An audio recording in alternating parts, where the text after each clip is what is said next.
हैं तो हमें आशीष मिलती है। इसलिए अभी हम आशीष को लेने के लिए जा रहे हैं। परमेश्वर आपसे बात करने जा रहा है, इसलिए आप एक बार फिर जोर से ताली बजा दें। हालेलुया। हम यीशु मसीह के नाम को पुकारें, सब मिलके प्रभु यीशु मसीह के नाम को पुकारें, प्रभु यीशु मसीह के नाम की बड़ाई करें। हालेलुया। धन्यवाद प्रभु यीशु मसीह। प्रभु यीशु मसीह आपका धन्यवाद हो। प्रभु यीशु मसीह आपका धन्यवाद, धन्यवाद हो। प्रभु यीशु मसीह आपका धन्यवाद, धन्यवाद, धन्यवाद, धन्यवाद, धन्यवाद हो। धन्यवाद, धन्यवाद, धन्यवाद, धन्यवाद। यीशु मसीह आपके लहू की जय हो।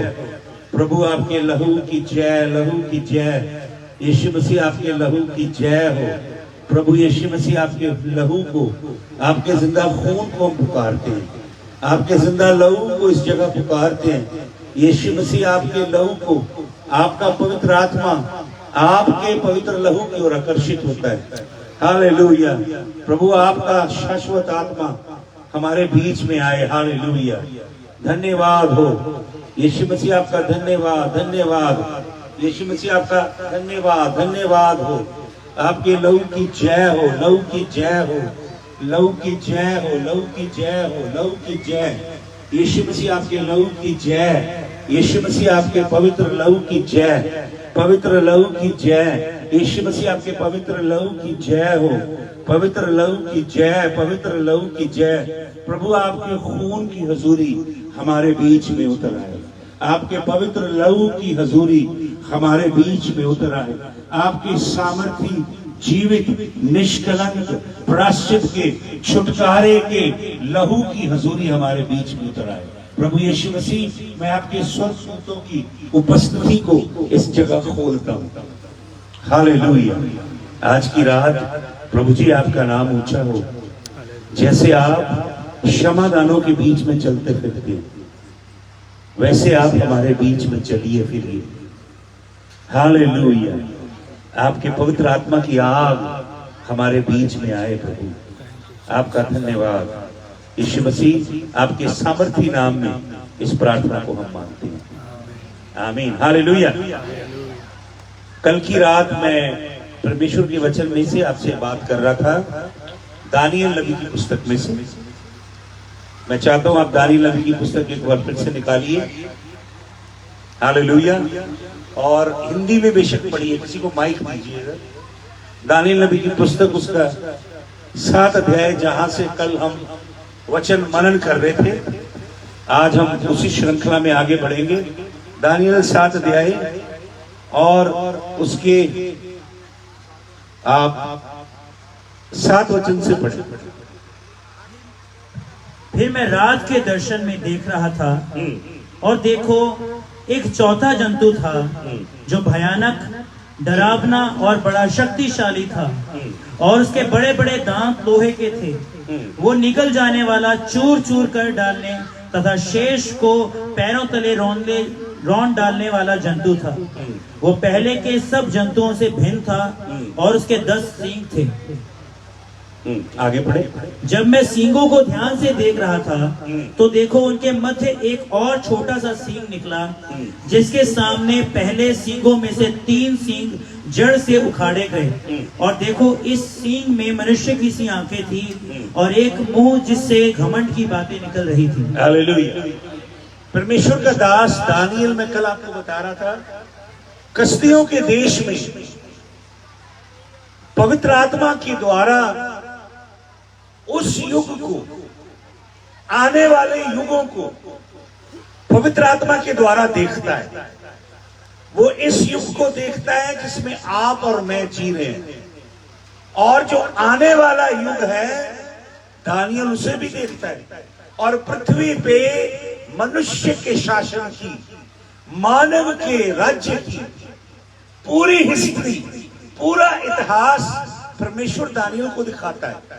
कौन कौन सी सल्तनतें, कौन कौन सी बादशाहियां पृथ्वी पे शासन करेंगी और उनका इजराइल के संदर्भ में क्या उद्देश्य होगा।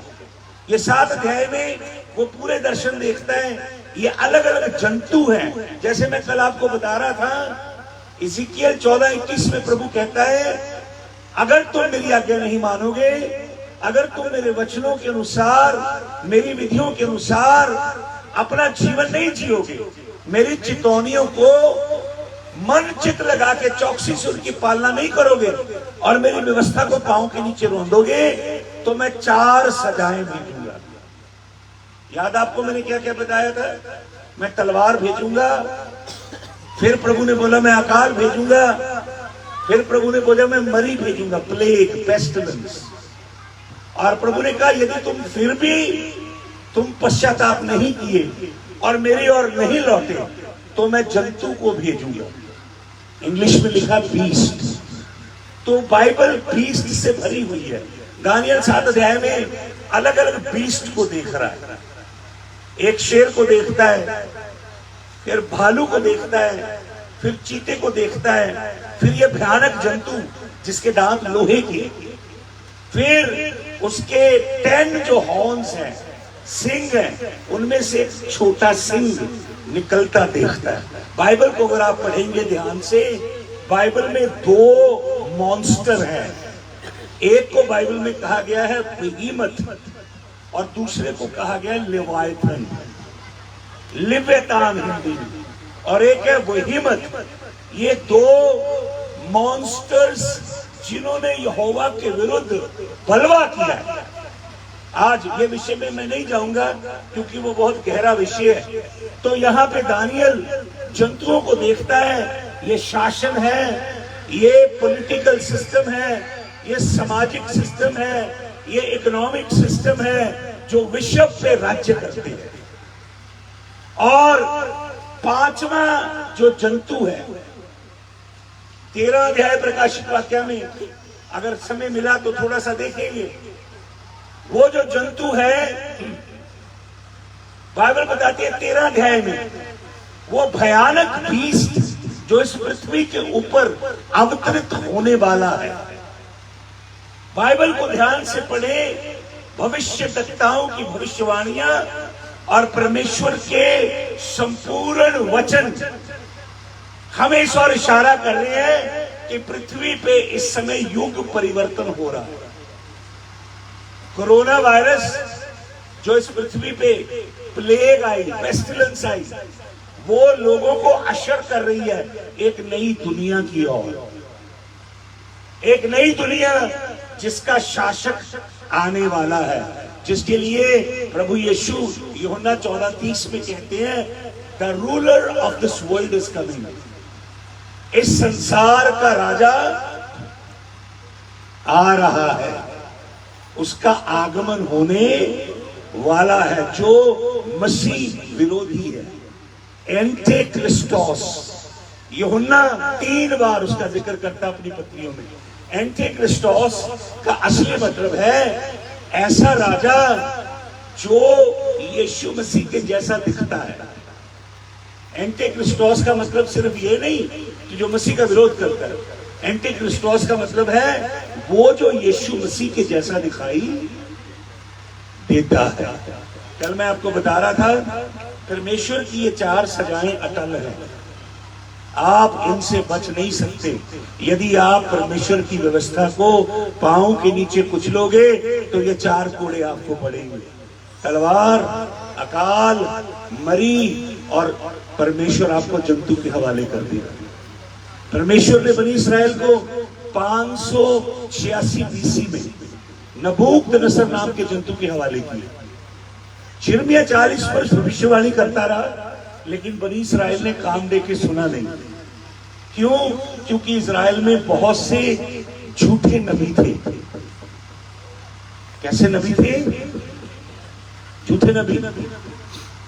इस्राएल के अंदर राजा के पोर्चेस के अंदर नबी होते थे, जो पॉलिटिकली स्पॉन्सर्ड नबी होते थे। राजा के दरबार में शाही नबी राजा के लिए मीठी मीठी भविष्यवाणियां करते थे।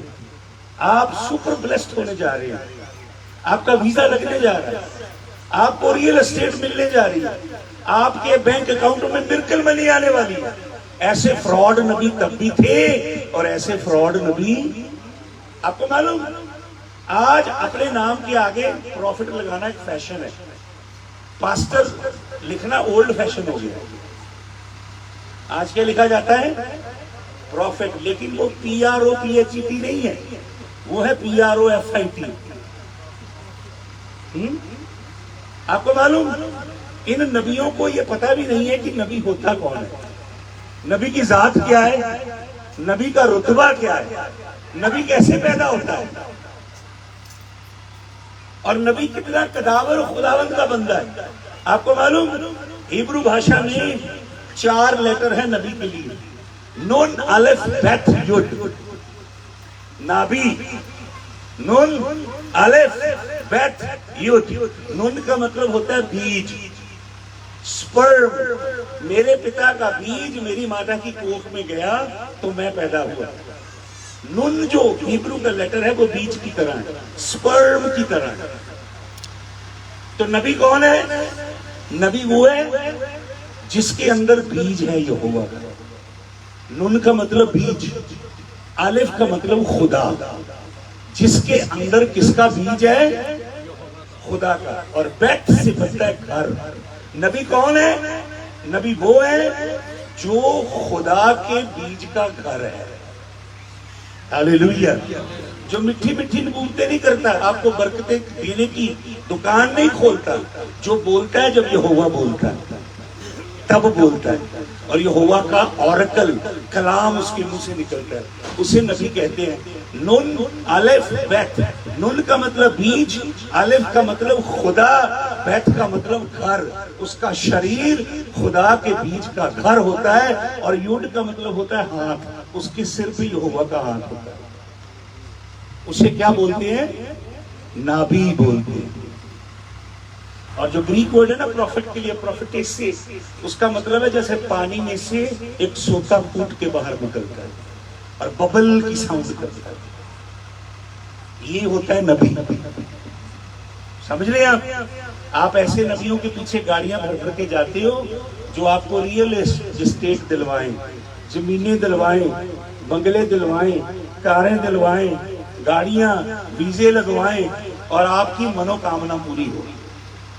बाइबल में यीशु मसीह वादा नहीं करता मनोकामना पूरी करने का। समझ रहे हैं आप? ये यीशु जिसे ये झूठे नबी पेश करते हैं, ये ऐसा यीशु है। बाइबल में एक दूसरा यीशु है।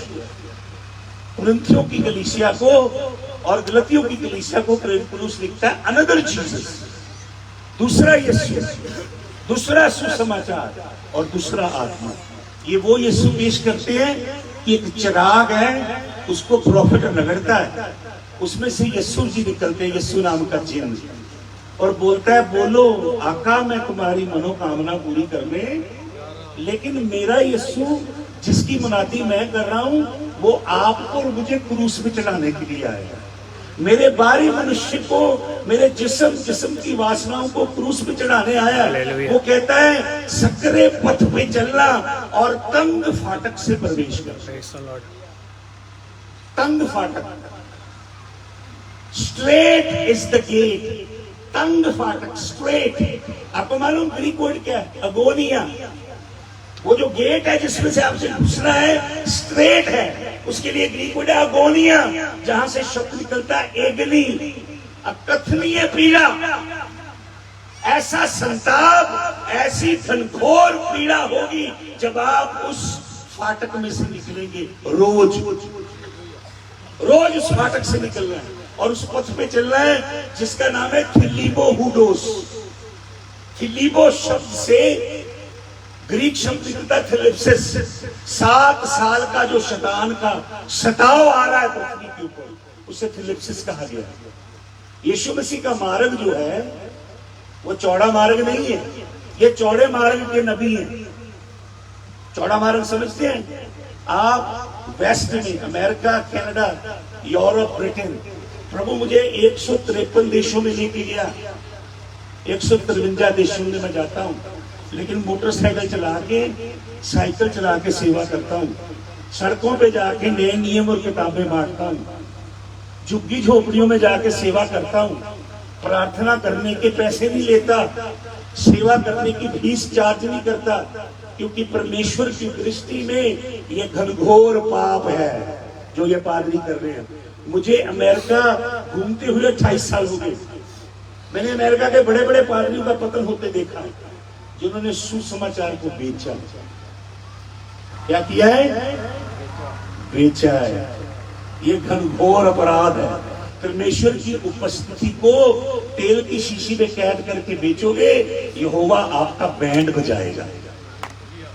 सुन ले, अवश्य बैंड बजाएगा। यहोवा की उपस्थिति को पानी की शीशी में डाल के बेचोगे, प्रार्थना के 50,000 रुपए लोगे, आगे सोफे रख के 20,000 चार्ज करोगे, यहोवा आपका बैंड बजाएगा। अभी तो बोल रहे हो ना सुपर ब्लेस्ड, बड़ा अमीन बड़ी बरकत। बाइबल में तो कहीं भी नहीं लिखा कि बड़ा अमीन बोलने से बड़ी बरकत मिलती है। बाइबल में लिखा है धर्मी जीवन, पवित्र जीवन जीने से बरकत मिलती है। हालेलुया। ये अनदर जीसस है और ये फ्रॉड और झूठे नबी हैं। आपको मालूम परमेश्वर के नबी कैसे होते हैं? ये मेरा विषय नहीं, मैं आपको बताना चाहता हूं। यशाया नबी की पुस्तक का 20 अध्याय पढ़ना। खुदावन यशाया को कहता है इस्राएली कौम के बीच में नंगा होकर घूमना। क्या करना? नंगा होकर घूमना। क्यों? क्योंकि यहोवा कहता है मेरी प्रजा मेरे आगे नंगी है। और परमेश्वर मैसेज देता है नबी के द्वारा कि मेरी प्रजा के ऊपर दंड आने वाला है और ये नंगे हो जाएंगे। आपको मालूम 586 BC में, 586, 587 और 561 में 3 बार बसीज किया नबूकदनेस्सर ने यरूशलेम को, और वो गुलाम बना के ले गया अच्छे अच्छे यहूदी जवान लड़के और लड़कियों को, कारीगरों को, जिनके पास स्किल थे, जो कुछ कला जानते थे, उनको गुलाम बना के ले गया। और जोसेफस लिखता है, हेरोडोटस लिखता है, जूइश विद्वान लिखते हैं कि वो लोगों को अल्फनंगा करके लेके गया। कैसे लेके गया? नबी थे ना, फ्रॉड नबी। यिर्मयाह सच्चा नबी, सच्ची नबूवत करता था। वो इस्राएलियों से कह रहा था तुम 70 साल के लिए गुलामी में जाने वाले हो। आपको मालूम क्यों आई 70 साल की गुलामी? कभी खोज किया आपने वचन में? दानियल को दर्शन दिया प्रभु ने इसके विषय में। यिर्मयाह ने लिखा इस्राएलियों को परमेश्वर ने अद्भुत नियम दिए थे। इस्राएलियों से प्रभु ने कहा था कि 6 साल पृथ्वी पे हल जोतना, लेकिन 7वें साल पृथ्वी को आराम करने देना। 6 दिन काम करना, 7वें दिन क्या करना? आराम करना। और प्रभु ने यह कहा था 7वें वर्ष पृथ्वी आराम करेगी, पृथ्वी में जो कुछ पैदा होगा काटना नहीं। प्रभु ने कहा मुझ पे आस्था रखना, मुझ पे विश्वास रखना, मैं 6ठे साल तुम्हें इतना अनाज दूंगा कि तुम 7वें साल भी दबा के खाओगे और फिर भी बच जाएगा। और प्रभु ने क्या कहा इस्राएलियों से? 7 साल, उसे शिमीता कहते हैं। 7वें साल के विश्राम को कहते हैं शिमीता। प्रभु ने कहा 7वें साल के 7 विश्राम जो पूरे हो जाएंगे, 7 गुना 7 कितने हो गए? 49। 49 साल के बाद 49वां साल भी आराम का साल है। खेती नहीं करना, शिमीता है, मैं बरकत दूंगा।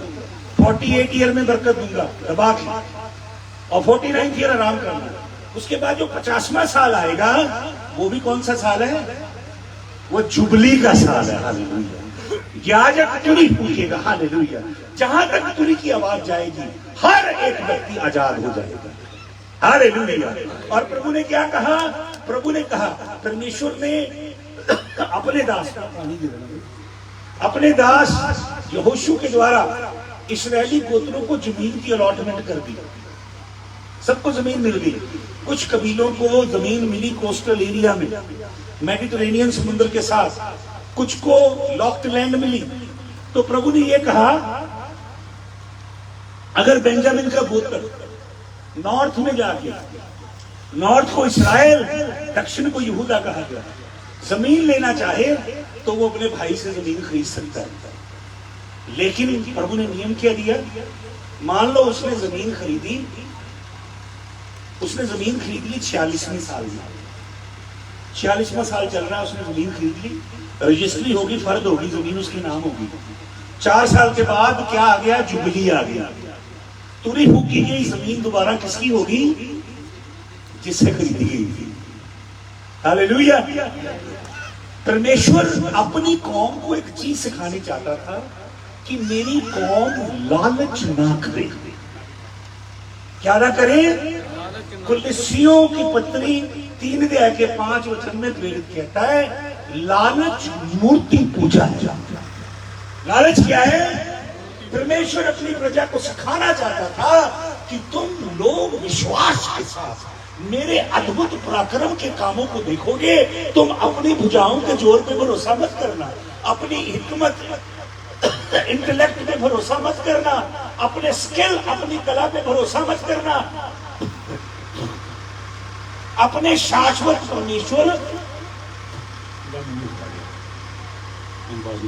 हालेलुया, अपने शाश्वत परमेश्वर यहोवा पे भरोसा करना। तो प्रभु ने इस्राएलियों को जो नियम दिया, 7वें साल विश्राम करना। आपको मालूम, रहबोआम जरोबोआम जो एक सुलेमान का बेटा है, सुलेमान का नौकर था, वहां से लेकर सिदकिय्याह राजा तक 40 राजे इजराइल में हुए, और पहले राजे से लेकर आखिरी राजे तक पूरे इस्राएल में, यहूदा और उत्तरी इस्राएल ने किसी ने भी यहोवा की शमीता को माना। 7वें साल आराम नहीं करने दिया धरती को, क्योंकि वो क्या हो गए थे? क्या? इसके आज लोग ऐसी बंदियों में जाते हैं जहां मिरेकल मनी आए, खाते में पैसे आ जाए, काम करने की लोड़ उन्होंने ये नहीं पता मूर्खों की परमेश्वर कलाम से कहता है, जेड़ा बंदा काम ना करे रोटी भी ना खाए। पढ़िया जी बचन जी। और क्या मांगते हैं? खातों के अंदर क्या हो जाए? ये फ्रॉड नबी। आपको मालूम फॉल्स प्रॉफिट को, झूठे नबी को क्या कहते हैं? शेखर नबी। हिब्रू का वर्ड है शेखर। शेखर बड़ा खतरनाक वर्ड है। शेखर का मतलब है दुष्ट आत्मा से जकड़ा हुआ नबी। किससे जकड़ा है? वो गुदरुओं का चैनल है, गुदरुएं बोल रही है उसके अंदर से, यहोवा नहीं बोल रही। जादूगरी की रुएं काम कर रही है बहुत से नबियों में, अफ्रीका में, काना, नाइजीरिया में, घाना में, कई कंट्रीज में, यूरोप में बहुत सारे झूठे नबी हैं जो दुष्ट आत्मा गुदरुओं के द्वारा नबूवत करते हैं। वो आपको सिखाते हैं कि नबी कैसे बनना है, how to become a prophet. Bible में मुझे एक दिखाओ बंदा जिसने ट्रेनिंग ली प्रॉफिट बनने की, दिखाइए। बाइबल में प्रॉफिटों का स्कूल था जिसे सैमुअल ने शुरू किया था, स्कूल ऑफ द प्रॉफिट। उस स्कूल को कंटिन्यू किया एलिया ने। लेकिन आप मुझे कलाम बताओ, खोल के दिखा दो, वो स्कूलों में से एक भी खुदा का सच्चा नबी पैदा हुआ हो? कोई भी नबी पैदा नहीं। नबी कैसे पैदा होता है? जब खुदा की आग आके होंठ को छू लेती है। हालेलुया।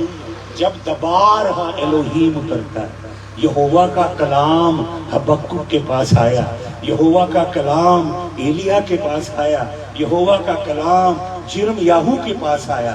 वो नबी पैदा होता है जब ऊपर से क्या उतरता है? कलाम। और तीसरी सूरत है जब ऊपर से किताब आती है और उसे खुदावंद कहता है नबी को खा ले किताब। जब वो किताब खा लेता है फिर वो किताब अंदर से बाहर निकलती है।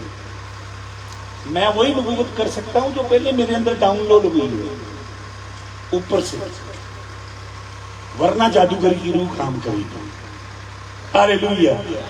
तो यिर्मयाह सच्चा नबी था, सब फ्रॉड नबी फना हो गए। मैंने बोला आपको, परमेश्वर ने यशायाह को बोला नंगा होकर घूम। परमेश्वर ने होशे को बोला वेश्या से शादी कर दे।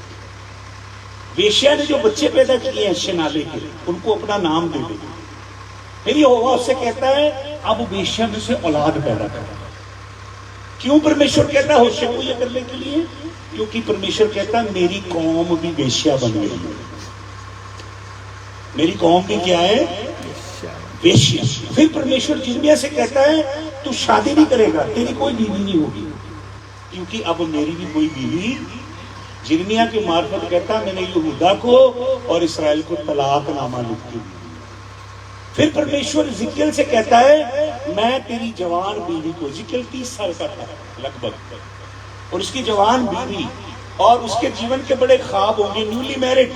खुदावन कहता मैं तेरी बीवी को मारने जा रहा हूं क्योंकि मेरी भी जनानी मर गई, पर तू सिसकी भी मत लेना और तेरे मुंह से आह भी न निकले। ये होती है नबी, जिन्हें परमेश्वर अपने जूते में पांव डालने के लिए कहता है कि मेरे जूते में पांव डाल और मेरा दर्द महसूस कर, मेरी शिद्दत, मेरी पीड़ा महसूस कर, फिर तेरे अंदर से मेरा पैगाम मेरी कौम को। ये नबी होती है। ये जिनको आप देख रहे हो ना चमकते हुए बड़ी बड़ी स्टेजों पे, ये फ्रॉड है। ये खुदा के भेजे नबी, ये हाइब्रिड कौम तैयार कर रहे हैं अंत के दिनों के लिए, एंटी क्राइस्ट की कलीसिया तैयार कर रहे हैं। दानियल ये जलाली दर्शन देखता है, वो देखता है एंटी क्राइस्ट कैसे इमर्ज हो रहा है, और कल मैंने आपको बताया कि उसके बाद क्या हो जाता है। 9 वचन पढ़ दीजिए जल्दी से, दानियल 7 का 9 जल्दी से पढ़े।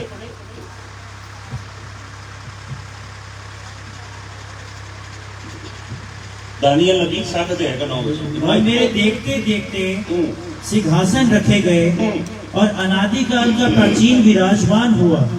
उसका वस्त्र हिम सा श्वेत था और सर के बाल शुद्ध ऊन के समान थे।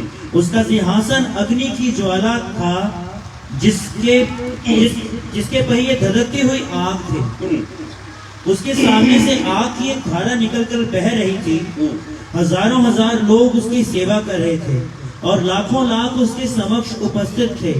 अदालत आरंभ हुई और पुस्तकें खोली गई। हालेलुया। स्वर्ग में सुप्रीम कोर्ट चल रहा है, मैं कल आपको बता रहा था, और किताबें खुल रही हैं। फाइनल जजमेंट जो व्हाइट थ्रोन जजमेंट है, प्रकाशित वाक्य, वो जजमेंट लग रही है पृथ्वी की कौमों की, पृथ्वी की जातियों की, पृथ्वी की प्रजातियों की, पृथ्वी के ऊपर शासन करने वाली सरकारों की, हुकूमतों की, इख्तियारों की, फॉलन वर्ल्ड की, सबकी अदालत कौन लगा रहा है? राजाधिराजा, सनातन काल का परमेश्वर यहोवा। और प्रत्येक किताब खोली जा रही है। बाइबल में, स्वर्ग में एक बहुत बड़ी लाइब्रेरी है जहां पे भिन्न भिन्न किस्म की पुस्तकें हैं और सब कुछ उनके अंदर रिकॉर्ड किया जाता है। हालेलुया। और वो पुस्तकें खुल रही हैं। Final judgement. पहले दानियल देखता है पृथ्वी पे राज करने वाले हर देश, हर राष्ट्र, हर सल्तनत, हर बादशाही, और फिर देखता है कैसे एक फाइनल किंगडम आ रही है, हाइब्रिड, न्यू वर्ल्ड ऑर्डर जिसे हम कहते हैं, जो अभी पृथ्वी के ऊपर न्यू अवेकनिंग जिसे लोग कहते हैं, वो शासन पृथ्वी के ऊपर आने वाला है। प्रकाश बाइबल के अंदर, आपको मालूम है कितनी अद्भुत पुस्तक है। बाइबल का लगभग 31% हिस्सा भविष्यवाणी है। ऐसी अनूठी पुस्तक जगत में नहीं है। इसके अंदर सब कुछ लिखा है युगों पहले, जो इस युग में और आने वाले युगों में होगा। पहले परमेश्वर ने अपने दासों को, दर्शियों को दिखाया और उन्होंने वचन में लिखा, इसलिए कि आप और मैं जाने। प्रोफेसी का मतलब परमेश्वर के कलाम को समझे, ना कि सिर्फ ये खड़ी हो जाए पहले सूट वाली बहन तेरा लक दुखता है, फलाने खड़े हो जाए तेरे सिर दर्द, ये नहीं नबूवत। आ रहा हूं काले रंग का गेट है, फलाना है, ढिमका है। नबूवत, प्रोफेसी समझे क्या है परमेश्वर के कलाम में, किस तरफ दुनिया जा रही है, संसार में क्या होने वाला है, हर चीज परमेश्वर के कलाम में लिखी हुई है। और वचन में लिखा है जब दुनिया की किंगडम्स का परमेश्वर न्याय करता है, पुस्तकें खुलती हैं। और 11 वचन पढ़े आगे। उस सींग की घमंड से भरी बातों को सुनकर मैं देखता रहा और मेरे देखते देखते उस पशु का वध किया गया। हालेलुया। और सिंह कौन है? मेरे पास समय नहीं है प्रकाशित वाक्य में ज्यादा जाने का, क्योंकि टाइम की रिस्ट्रिक्शन है। ये जो सिंह है ये एंटी क्राइस्ट है, जो इस दुनिया का राजा आने वाला है। मैंने कल आपको बताया प्रकाशित वाक्य 6 अध्याय में मेमना मोहरे तोड़ता है। मैंने कल आपको 3 मोहरों के विषय में बताया। दूसरी मोहर टूटती है, लाल रंग का घोड़ा है जिसके हाथ में क्या है? तलवार है। पृथ्वी पे लड़ाई, wars and rumours of war. प्रभु ने कहा इज़िकियल 14:21, मैं 4 कोड़े मारूंगा, तलवार भेजूंगा। फिर मैंने कल आपको बताया तीसरा जो घोड़ा है वो काले रंग का, उस पे तराजू लिए बैठा है। पृथ्वी पे हाइपर इन्फ्लेशन है, खाने पीने की चीजों की घटती हो जाएगी आने वाले समय में, महंगाई आसमान को छुएगी। सुन लीजिए, क्योंकि बड़े बड़े धनी लोग पृथ्वी की उपज को अपने गोदामों में कैद कर लेंगे। किसानों का हमारे देश में जो संग्राम था वो इसी की एक कड़ी है। और मैंने बताया चौथा घोड़ा जो क्लोरोस, रासायनिक लड़ाई, जैविक लड़ाई जो पृथ्वी पे लड़ी जाएगी, और उसका मैंने नाम बताया, उसका नाम क्लोरोस, उसमें जो बैठा है उसका नाम है थैनाटोस, मृत्यु, और उसके पीछे पताल आ रहे हो। और मैंने बताया इन दोनों को किसने हराया है? खुदावंद यीशु मसीह ने हराया और इनको लॉक कर दिया है, मृत्यु को और पताल को। और दोनों की चाबियां किसके पास है? यीशु मसीह के पास। किसके पास है? प्रभु यीशु मसीह। खुदावंद यीशु मसीह के पास है। Hallelujah, hallelujah. जब पहली मोर टूटती है तो एक सफेद घोड़े पे बैठा आता है। कौन आता है? सफेद घोड़े पे बैठा। कौन है वो जो सफेद घोड़े पे बैठा है? वो है जो एंटी क्रिस्टोस। देखने में किसके जैसा लगता है? यीशु मसीह के जैसा। वो यीशु मसीह की तरह प्रचार करेगा, यीशु मसीह की तरह साइन एंड वंडर करेगा। आपको मालूम, ये साइन एंड वंडर प्रकाशित वाक्य में होंगे। अभी साइन एंड वंडर नहीं हो रहे। बेशक लोगों ने अपनी चर्च का नाम रख लिया हो, पर अभी सिर्फ हो रहे मिरेकल एंड हीलिंग। इस युग में साइन एंड वंडर होंगे एंटी क्राइस्ट के रूल में। हालेलुया। वो साइन एंड वंडर करेगा और पृथ्वी के लोगों को भरमाएगा, गुमराह करेगा। लेकिन क्या लिखा यहाँ पे, पढ़े आगे? शेष जंतुओं की प्रभुता छीन ली गई, परंतु उन्हें एक नियत समय तक के लिए प्राणदान दिया गया। देखो 11 वचन में लिखा है, I beheld then the voice, I beheld then because of the voice of the great words which the horn spake. ये एंटी क्राइस्ट बड़ी बड़ी बातें बोलेगा। इस पृथ्वी के ऊपर जबरदस्त टेक्नोलॉजी आने वाली है। इतनी इनोवेशन होगी साइंस, मेडिसिन एंड टेक्नोलॉजी में। और वो जो फॉलन एंजल्स हैं, बदरुएं, वो पृथ्वी के ऊपर उतरेंगी, जिन्हें लोग कहेंगे एक एडवांस सिविलाइजेशन से हमारे एंसेस्टर आ गया। यूएफओ एंड फॉलन एंजल्स वो पृथ्वी के ऊपर आने वाली हैं, बदरुएं। वो ऐसी टेक्नोलॉजी लेके आएंगी कि लोग उनके शरीर को, वो बोलेंगे कि 200 साल तक हम आपका शरीर जीवित रखेंगे। आपके शरीर के सारे अंगों को नया करने की, जवान करने की टेक्नोलॉजी हमारे पास है। मेडिसिन, साइंस, सर्जरी और विज्ञान के अंदर space technology, aerospace, engineering, chemistry, biology, botany, हर वैज्ञानिक फील्ड में अप्रत्याशित तरक्की होगी उसके आगमन से। लोग कहेंगे मनुष्य जाति की गोल्डन एज, स्वर्ण समय पृथ्वी पे आ गया। और फिर वो क्या करेगा? वचन में लिखा है कि वो पृथ्वी के ऊपर अपने नियम लागू करेगा और एक यूनिक आईडी देगा लोगों को। क्या करेगा? एक ऐसी आईडी जो इंसान की बॉडी में इंसर्ट कर दी जाएगी। आपको अपने पासपोर्ट, अपना ड्राइविंग लाइसेंस, अपनी आधार कार्ड, वोटर आईडी, कोई भी चीज लेके घूमने की जरूरत नहीं। डेबिट कार्ड, क्रेडिट कार्ड, कुछ ले जाने की जरूरत नहीं। सब कुछ किधर डाल दिया जाएगा? आपकी बॉडी के अंदर। आपकी बॉडी बायोमेट्रिकली स्कैन की जाएगी, आपकी रेटिना स्कैन। अभी मेरे एक फ्रेंड ने बताया कि अटलांटा के एयरपोर्ट पे उसने सफर किया यूएस में।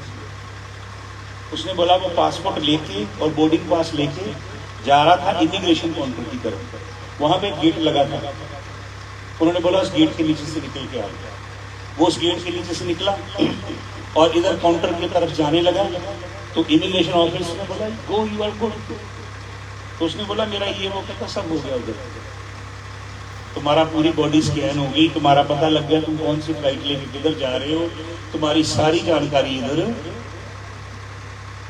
ऐसी दुनिया आ रही है। और जिसके पास वो निशान नहीं होगा वो बाजार से कुछ भी खरीद नहीं पाएगा। वो बिजनेस करता है तो कोई भी बिजनेस कर भी नहीं पाएगा। मार्क ऑफ द बीस्ट, वो अपना निशान लगाएगा। कौन? Anti Christos.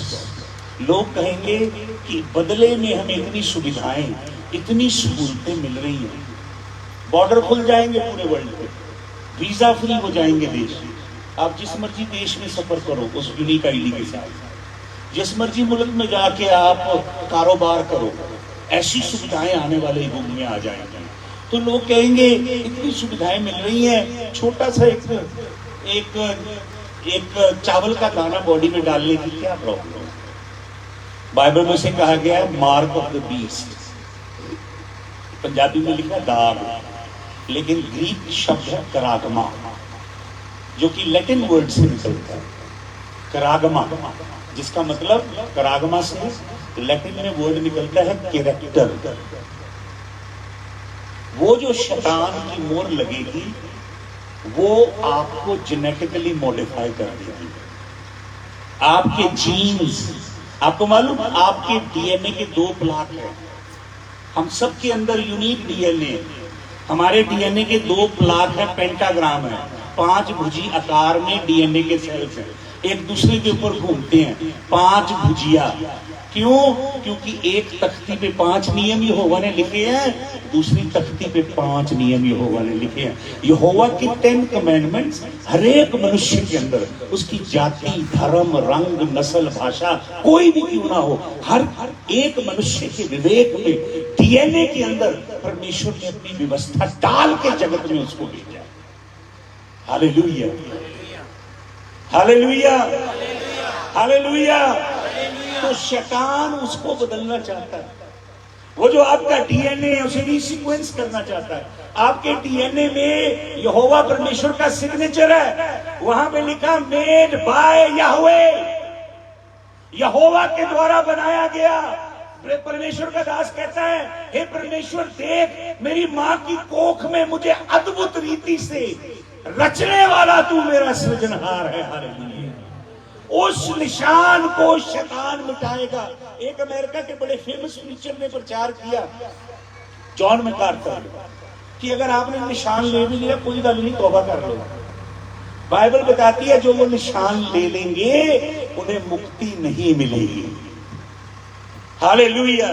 क्योंकि वो हाइब्रिड हो जाएंगे, उनके अंदर शैतानी जीन आ जाएगा। उत्पत्ति की पुस्तक 6 अध्याय में नूह के समय में परमेश्वर ने जल प्रलय से पृथ्वी का क्यों विनाश किया? क्योंकि पृथ्वी के लोग जेनेटिकली मॉडिफाई होते जा रहे हैं। वहां पे लिखा बिनाए हा एलोहीम, हिब्रू में परमेश्वर के पुत्र, उनके लिए हिब्रू वर्ड है बिनाए हा एलोहीम। 4 बार बाइबल में आया, वो चारों बार स्वर्गदूतों के लिए इस्तेमाल किया। वो स्वर्गदूत जो हरमल पहाड़ की चोटी के ऊपर उतरे, जहां पे 33 डिग्री लैटिट्यूड 33 डिग्री लॉन्गिट्यूड कटता है, और वो बकरे की खोपड़ी की शेप की पहाड़ी है। कहां पे? हरमल पहाड़, सीरिया लेबनान में। वहां पे 200 वॉचर उतरे जिन्होंने ये दिल में सोचा कि मनुष्य की बेटियों के साथ हम भी अपना वंश चलाएं, अपने जीन्स पैदा करें, और उन्होंने एक हाइब्रिड प्रजाति पैदा की। बाइबल में लिखा नफलीम पैदा हुए, नफाल्स पैदा हुए। वो दैत थे बड़े बड़े, उन दैतों ने फिर इस दिनों से संबंध बनाया, तो बाइबल में लिखा गिबरीम पैदा हुए। सारी पृथ्वी करप्ट हो गई यहोवा के आगे। तो यहोवा ने कहा मैं 120 साल दूंगा। कितने? 120। 120 साल तक नूह प्रचार करता रहा। कितने लोगों ने तौबा की? कितनों ने की? किसी ने भी नहीं की, सिवाय नूह की फैमिली की। तो आपको निराश नहीं होना चाहिए। आपका काम यीशु मसीह के नाम की अलग जगह है। आप लोगों को बचा नहीं सकते। आपके अंदर कोई कुदरत नहीं लोगों को बचा लो। आपके अंदर कोई ऐसा अभिषेक नहीं है, झूठ मत बोलना कि आप एक लंगड़े को चला दो, रोगी को चंगा कर दो। ये सब काम यहोवा की कुदरत से होता है। आप केवल प्रार्थना करते हो, यहोवा का शाश्वत आत्मा उतर के ये काम करता है। इसलिए आपको सिरा अपने मत्थे पे लगाने की जरूरत नहीं है। आपको पर्चे छाप के थले दवाइयां दे के भैन दी रसोली ठीक हुई, ये पिछला दर्द ठीक होया, अपनी मशहूरी करने की जरूरत नहीं, अपना ब्रांड प्रमोट करने की जरूरत नहीं है। आपको केवल यीशु मसीह के नाम को ऊंचा करना है। आप लिखते जरूर हो यीशु जी का प्रचार, लेकिन आप अपने बिजनेस को ही प्रमोट करते हो। Golden partner, diamond partner, silver partner वाला स्पेशल लोगों को प्रिविलेज देते हो जो पैसा देते हैं। यहोवा आपका बैंड बजाएगा, आप कोई भी क्यों ना हो, आपके पीछे हजारों लोग क्यों ना हो। आप ये कह दो कि हम संसार की भी और स्वर्ग की भी सबसे बड़ी कलीसिया है, तो भी यहोवा आपका बैंड जरूर बजाएगा, क्योंकि आप यहोवा के कलाम से बाहर हैं। हालेलुया। तो मेमना क्या करता है? मेमना जंतु को हरा रहा है। ये देखिए, बीस्ट वो स्लेन 11 अध्याय में लिखा है। मेमने उस जंतु को हरा दिया, और फिर क्या लिखा है 13 वचन में, I saw in the night visions and behold one like the son of man came, मनुष्य का पुत्र आया। Hallelujah. Zakir Nair Muslim apologist contend करता है कि यीशु ने कहाँ कहा कि that I am the son of God. Yeshu Masih son of God के लिए कंटेंड ही नहीं करता है, यीशु मसीह खुद कहता है आई am the son of man. Hallelujah. अगर स्वर्ग का राजा अपने आप को मनुष्य का पुत्र कहता है, तो आपको पापा डैडी नहीं कहलवाना चाहिए, अपने आप को डरना चाहिए। आपको मालूम क्यों? क्योंकि जो वफादार लोग यीशु मसीह के हुजूर में खड़े होंगे, वफादार, उनकी पीठ थपथपाएगा यीशु मसीह, उनको गले से लगाएगा और उनसे कहेगा well done my faithful servant, शाबाश मेरे वफादार। अगर आपने अपनी सारी सेवकाई करके स्वर्ग में जाके यीशु मसीह के दीदार में खड़े होके यही सुनना है कि मेरे वफादार नौकर ते हुण खुजली हो रही है पापा डैडी को आंदी है, जब अंत में राजा आपको ये नाम देगा।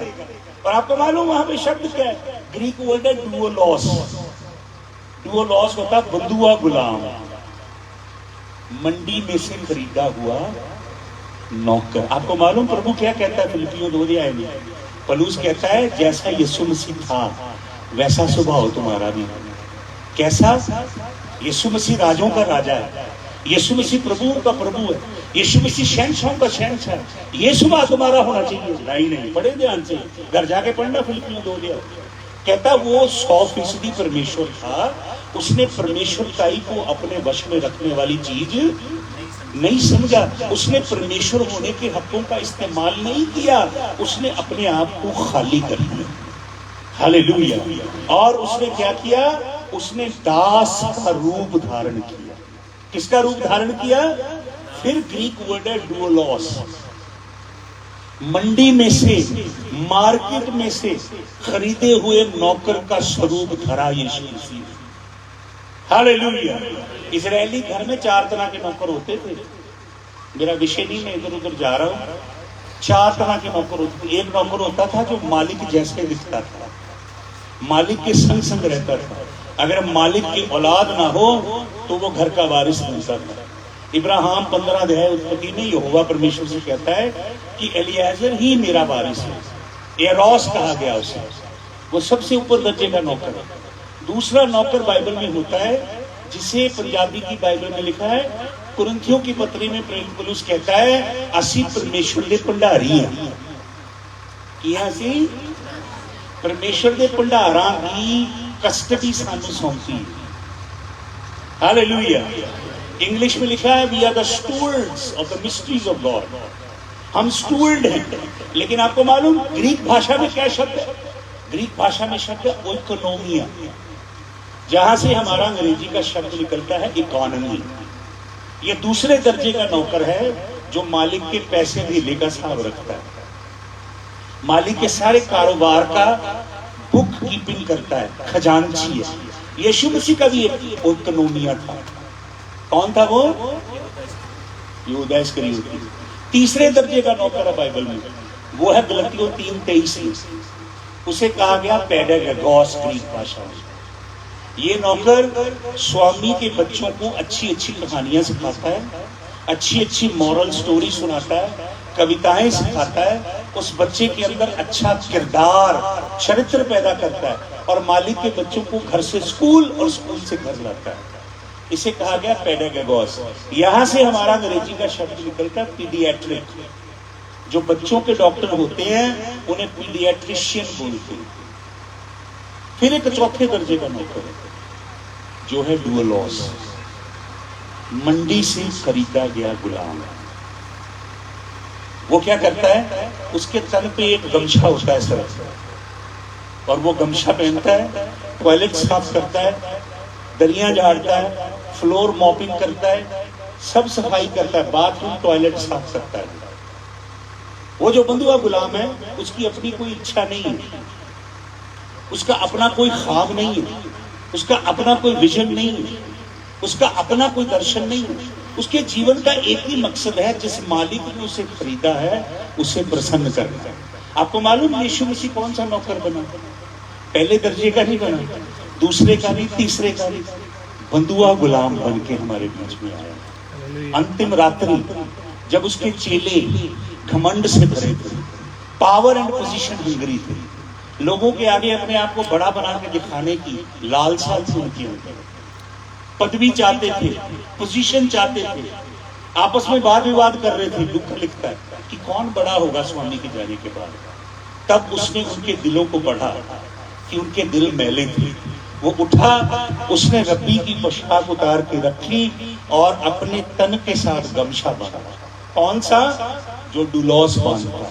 फसा की रात लोगों के पांव धोए जाते हैं और ये पांव धोने का काम बंधुआ गुलाम करता है। यीशु मसीह बंधुआ गुलाम बना, तसले में पानी लेके घुटने टेक के अपने चेलों के पांव धोने लगा। मैं सोचता हूँ शायद अगर मैं होता यीशु मसीह की जगह, मैं चेलों के पांव धो के चेलों से बोलता, मैं तुहाडा उस्ताद, मैं तुहाडे पैर धोते हैं, हुण बारी बारी आके मेरे पैर धो। प्रेरित पौलुस फिलिपियों की पत्री में फिलिपियों की कलीसिया को ये कह रहा है, जैसा स्वभाव यीशु का था। कौन सा? राजे वाला नहीं, समझ रहे? Lord of lords and king of kings वाला नहीं, डूलॉस वाला, जिसने गमछा बांध के अपने चेलों के पांव धोए। जो कहता मैं सेवा करवाने के लिए नहीं, सेवा करने के लिए सृष्टि का रचता नौकर बन के इस धरा पे उतरा। आप और मैं क्या चीज है? खाक के पुतले। घमंड गरूर इतना भर लिया अपने अंदर, लेकिन हम कुछ भी नहीं है। हमारी उपलब्धियां, हमने जो अचीवमेंट किया कुछ भी नहीं है भाई और बहनों।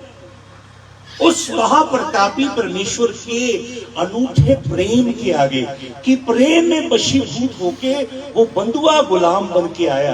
प्रेरित पौलुस कहता है, जैसा स्वभाव इस यीशु का, नौकर यीशु का, वो तुम्हारा भी होना चाहिए। हालेलुया। जो बंधुआ गुलाम हमारे बीच में उतरा, वैसा स्वभाव हमारा होना चाहिए, चरित्र जीवन वैसा होना चाहिए। फिर क्या लिखता है उसके विषय में, कि उसने अपने आप को खाली किया, मनुष्य बना, और बहुत लंबा मैसेज है ये, और उसके बाद उसने डूलॉस बन गया। फिर प्रभु यहोवा ने क्या किया? उसको वो नाम दिया, हालेलुया, जो सब नामों से श्रेष्ठ है, ताकि हर घुटना उसके चरणों में। दानियल क्या दर्शन देख रहा है कि मनुष्य का पुत्र आ रहा है और उसे अशर किया जा रहा है महाप्रतापी यहोवा के सिंहासन के आगे। और क्या लिखा यहाँ पे जो वचन में पढ़ रहा था दानियल नबी की पुस्तक में, यहाँ लिखा, I saw in the night visions and behold one like son of man came with the clouds of heaven and came to the ancient of days and they brought him before him. Hallelujah. वो फरिश्ते उस अद्भुत यीशु को, man Jesus को, ये man Jesus अनंत है, ये मरियम की कोख में नहीं जन्मा, इसे दानियल देख रहा है। मीका नबी 5 अध्याय के पहले वचन में कहता है उसका आगमन अनंत काल से है।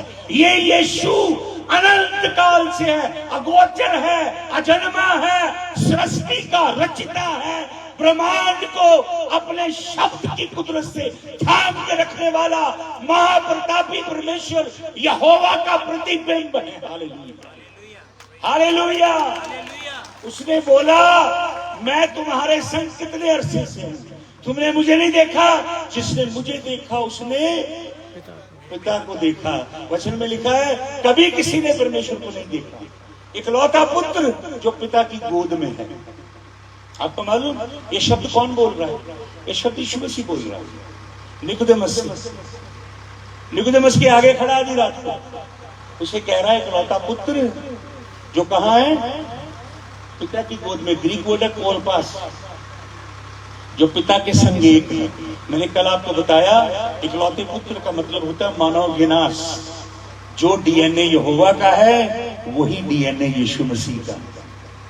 हालेलुया।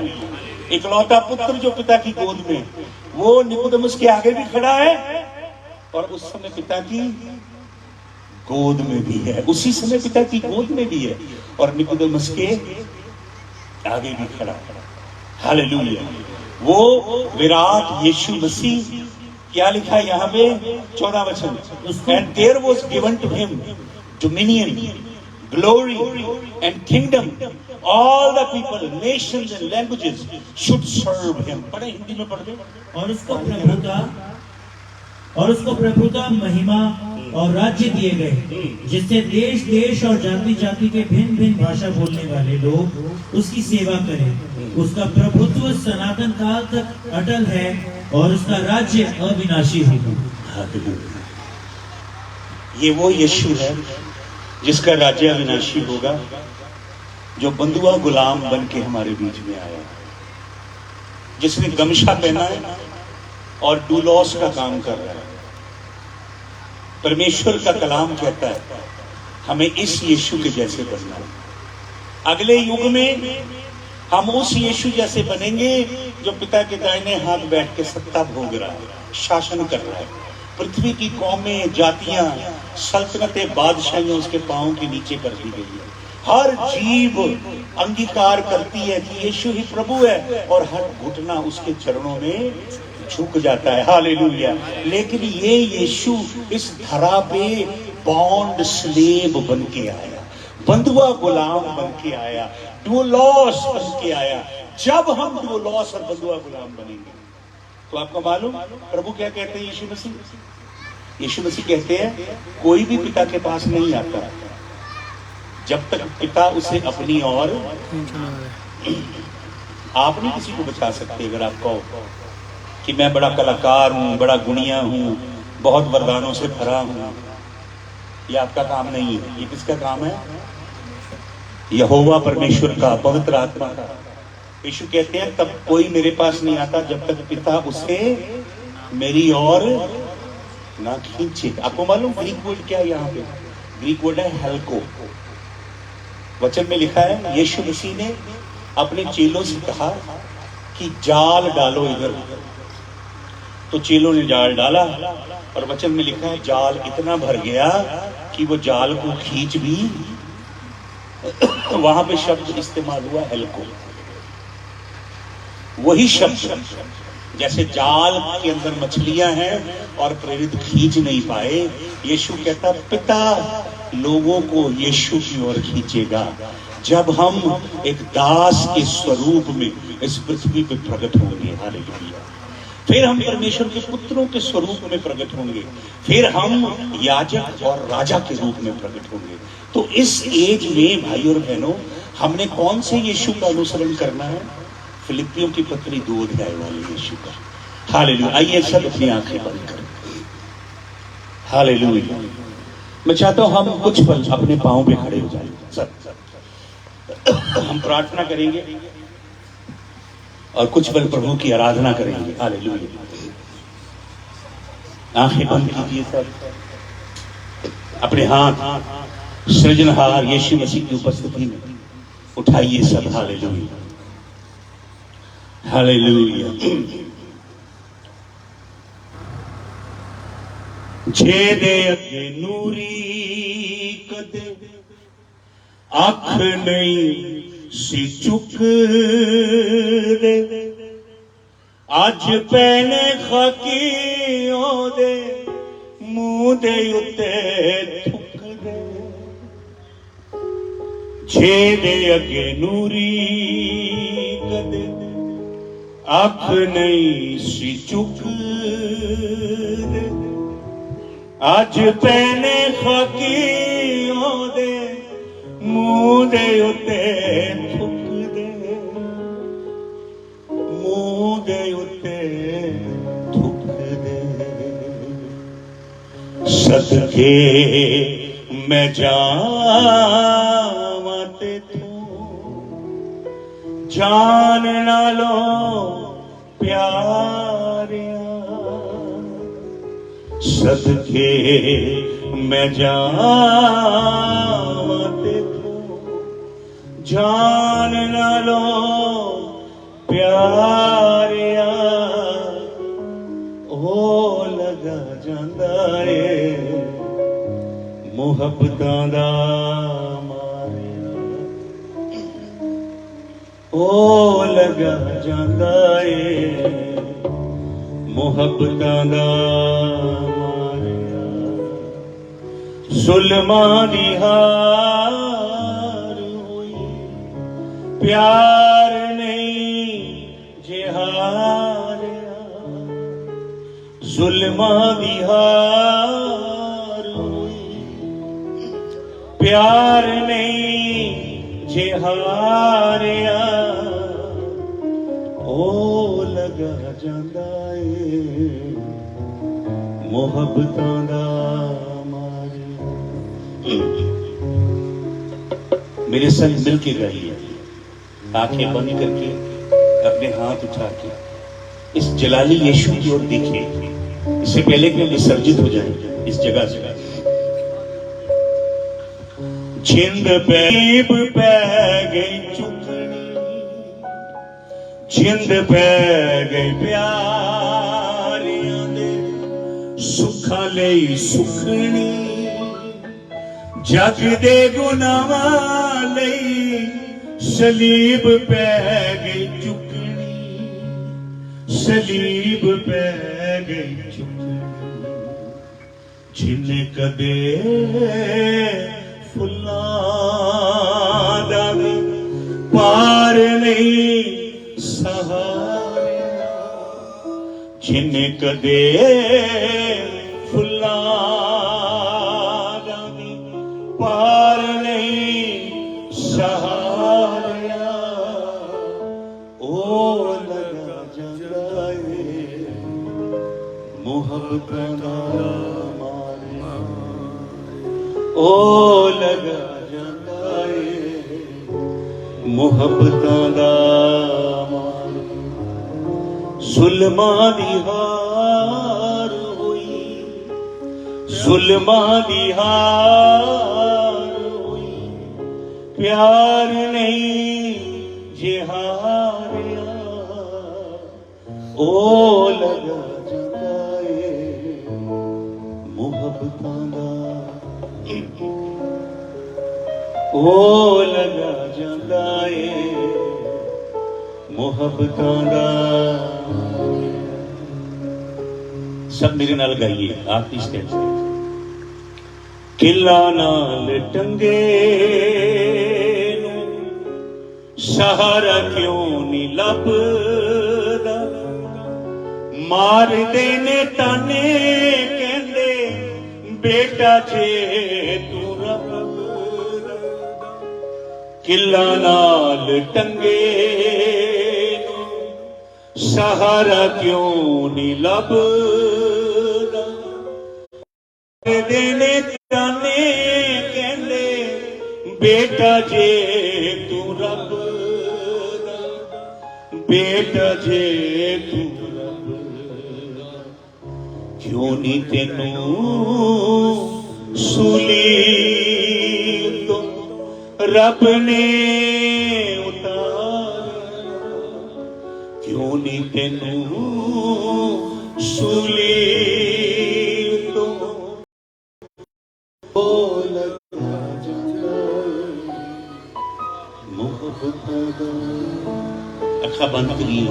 अपने हाथ उठाइए। Praise the Lord. Thank you, Jesus. ਜਿਹਦੇ ਜਲਾਲ ਨੂੰ ਵੇਖਣ ਦੀ ਕੂਵਤ ਸਰਾਫੀਮ ਵੀ ਨਹੀਂ ਰੱਖਦੇ। 6 ਪੰਖਾਂ ਵਾਲੇ ਜਲਾਲੀ ਕ੍ਰੀਚਰ 2 ਪੰਖਾਂ ਨਾਲ ਆਪਣੇ ਮੂੰਹ ਨੂੰ ਕੱਜਦੇ ਨੇ, 2 ਦੇ ਨਾਲ ਆਪਣੇ ਵਜੂਦ ਨੂੰ, 2 ਦੇ ਨਾਲ ਉੱਡਦੇ ਨੇ, ਅਬ ਤੋਂ ਅਬਾਲ ਤੋਂ, from eternity to eternity, from time immemorial, from the infinite ages, those sacred creatures, seraphim, they continue to fly in the glorious splendor of the King of the universe, and they cease not to sing, Chadush, Chadush, Chadush, Yahuwah Sabaoth. ਇਹ ਸਰਾਫੀਮ ਪਵਿੱਤਰ ਪਰਮੇਸ਼ਰ ਯਹੋਵਾ ਦੀ ਉਪਾਸਨਾ, ਯਹੋਵਾ ਦੇ ਸਭ ਤੋਂ ਵੱਧ ਨੇੜੇ, ਸਭ ਤੋਂ ਕਲੋਜ਼ ਪ੍ਰੋਕਸੀਮਿਟੀ 'ਚ ਰਹਿਣ ਵਾਲੇ ਇਹ ਸਰਾਫੀਮ ਨੇ। ਇਹ ਆਪਣਾ ਮੂੰਹ ਬੰਦ ਨਹੀਂ ਕਰਦੇ। ਇਹ ਕਹਿੰਦੇ ਨੇ, ਅੱਖਾਂ ਬੰਦ, ਆਪਣੇ ਹੱਥ ਉਠਾਈਏ, ਮੇਰੇ ਪਿੱਛੇ ਪਿੱਛੇ ਬੋਲੀਏ, ਸਰਾਫੀਮਾਂ ਦੀ ਇਬਾਦਤ ਕੀ ਹੈ? ਸਰਾਫੀਮ ਕਹਿੰਦੇ ਨੇ, ਕਦੂਸ਼ ਕਦੂਸ਼ ਕਦੂਸ਼। मेरे पीछे बोलो, कदूश कदूश कदूश हशेम यहुआ सबाओथ। कदूश कदूश हशेम यहुआ सबाओथ। कदूश कदूश कदूश हशेम यहुआ सबाओथ। कदूश कदूश कदूश हशेम यहुआ सबाओथ। कदूश कदूश हशेम यहुआ सबाओथ। कदूश कदूश हशेम यहुआ सबाओथ। कदूश कदूश हशेम यहुआ सबाओथ। कदूश कदूश हशेम यहुआ सबाओथ। कदूश कदूश हशेम यहुआ सबाओथ। अपने हाथ उठाओ सब। ਉਹਦੀ ਪਵਿੱਤਰ ਹਜ਼ੂਰੀ ਇਸ ਜਗ੍ਹਾ ਨੂੰ ਭਰ ਰਹੀ ਹੈ। अपने हाथ उठाइए सब। ਉਹਦੀ ਪਵਿੱਤਰ ਹਜ਼ੂਰੀ इस जगह पर रही है। Sacred, sacred, sacred anointing. Father, let the sacred anointing, your very sacred anointing, let it begin to flow in this place. Lord, let the anointing heal your people. Let your virtue begin to flow. Lord, heal the souls, heal the wounds of the hearts of your people. Lord, I pray in the name of Jesus, your spirit will move deeper into the soul and the heart of your people tonight. Lord, your Holy Spirit will do a deep job tonight. खुदावंद तेरा रूह आज दी रात एक अद्भुत काम तेरे लोगों के जीवन च करे। पवित्र आत्मा तेरी अद्भुत सामर्थ, मैं पवित्र आत्मा की अग नूं खोलदा इस जगह। पवित्र आत्मा की अग, जुए तोड़न वाली अग, बंधन तोड़न वाली अग, रोगां बीमारियां ते गढ़ भंनण वाली अग इस जगह ते उतरे। पाप दे जुए, गुंजे गुनाहां दे जुए तोड़न वाली अग, अग दा अभिषेक यीशु मसीह तेरी पवित्र हजूरी दी अग दा अभिषेक आज ना लोगों दे उत्ते उतरे। यीशु मसीह तेरी सामर्थ नूं मैं खोलदा, यीशु मसीह तेरे पवित्र दूतां नूं मैं खोलदा। हालेलुया।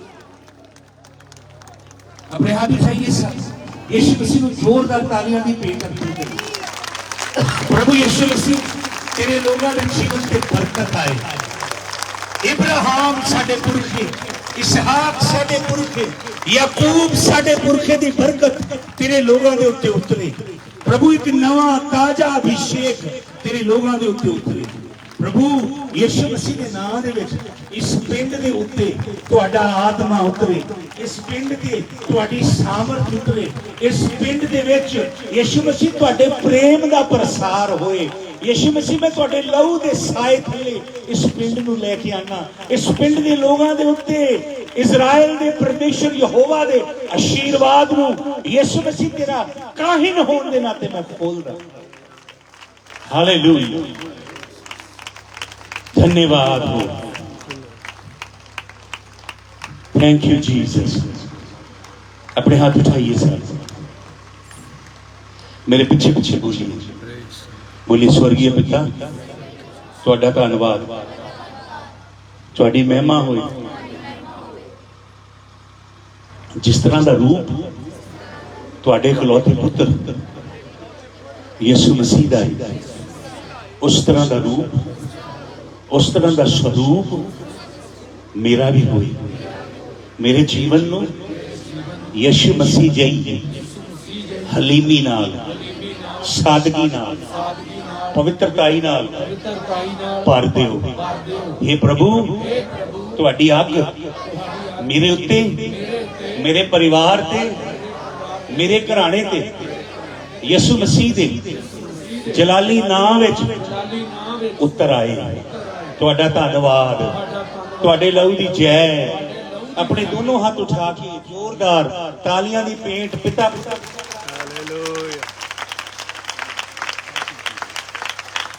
हालेलुया।